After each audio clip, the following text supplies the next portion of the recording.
people see what we have done in the dark of night. After all, I have not gotten any more mail, any more emails on any other subject than this one that is before us today.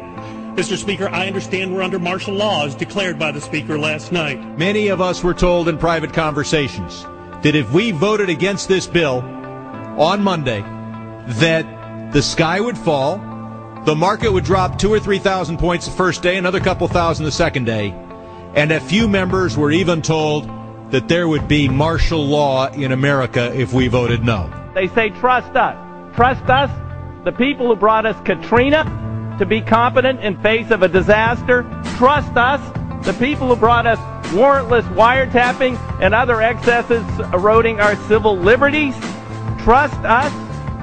Maybe the plan just really doesn't exist, and that's why they won't show it to us. If you live in the heartland of America, you have to listen up.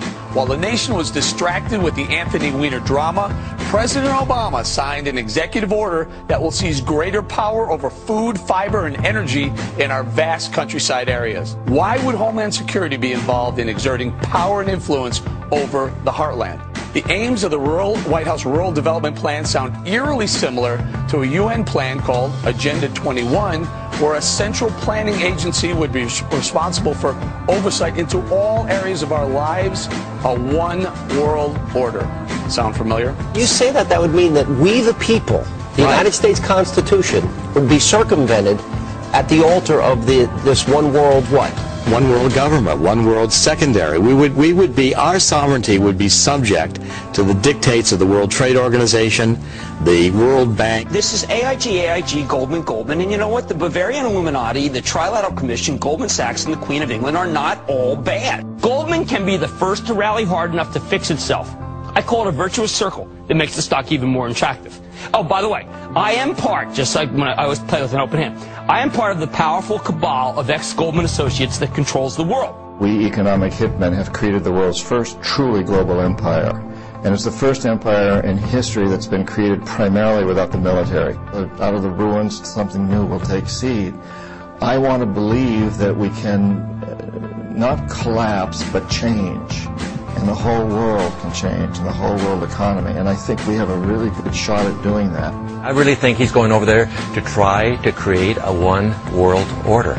God forbid this even that this happens in our country. Our country, as we know it now, will no longer exist. The thing that worries me the most is this health care bill, and why I'm scared about it. It's not about the health care. It's about the provisions that are in that bill.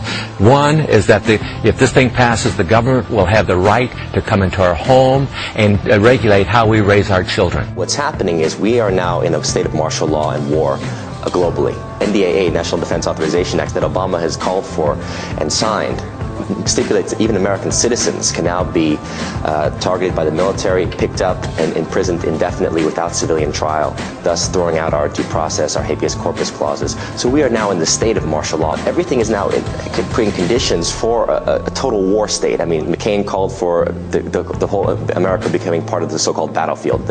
America is now a battlefield. The whole earth is a battlefield. When law enforcement roam the streets, leveling guns at the windows of homes. Yeah, you sent us this picture. That's a problem. Shows a guy in the gun turret pointing right at somebody's window. We had lots of examples of that in New Orleans when they brought in the National Guard. This is after Hurricane Katrina. And Mayor Nagin said, "Well, I've declared martial law," because he can't. He can't. That has to be the Congress or the president. Let's explain what martial law means. Well, martial law just is very simple. It means you're under the responsibility of the militaries. They declare martial law or whatever state of emergency. The police already have special powers. There are only two ways to do things in life: voluntarily or forced.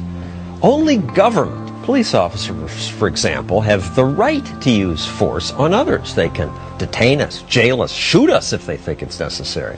That's why it's important that we have this, the Constitution. But the police don't always respect this. Like most people, they're happy to acquire more power and money. Does the government work for us, or do we work for the government? How has the United States changed from a humble, peaceful republic into a police state? Have you ever noticed that the government always claims that when it does these things, it does so in the name of safety? When is the last time you heard the government give, as a basis for its behavior, personal freedom? The slow transformation into a military police state.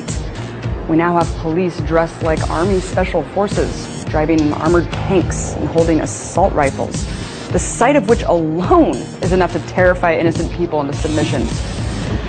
The militarization of local police departments is not only changing the way peaceful communities once looked, it's also bringing the battle mentality to our neighborhoods. We may not see police as a threat to us now, but when peace officers are geared up like soldiers, they'll eventually act like they're going to war. Who could want a government that punishes people for speech, that lets its own agents write their own search warrants, that fights wars just to keep the military-industrial complex busy, that debases all you own by printing worthless money and putting it into the stream of commerce, that gives away more than half the tax dollars it collects, and that, despite express provisions in the Constitution to the contrary, permits the president to lock up whoever he wants and to throw away the key? Whether you believe that we are the highest order of natural selection, or whether you believe, as I do, that we were created by God in His image and likeness, you know in your heart that these natural yearnings, as St. Thomas Aquinas and Thomas Jefferson called them, are our natural rights, are a part of our humanity, and cannot long be denied us. And yet, they have been denied. America, the greatest losses to our freedom have come not from someone attacking us, but from the government ignoring the Constitution and the majority letting them get away with it. And we should make the government afraid of us. Afraid of us. Because as Jefferson reminded us, when the people fear the government, there is tyranny. But when the government fears the people, there is liberty.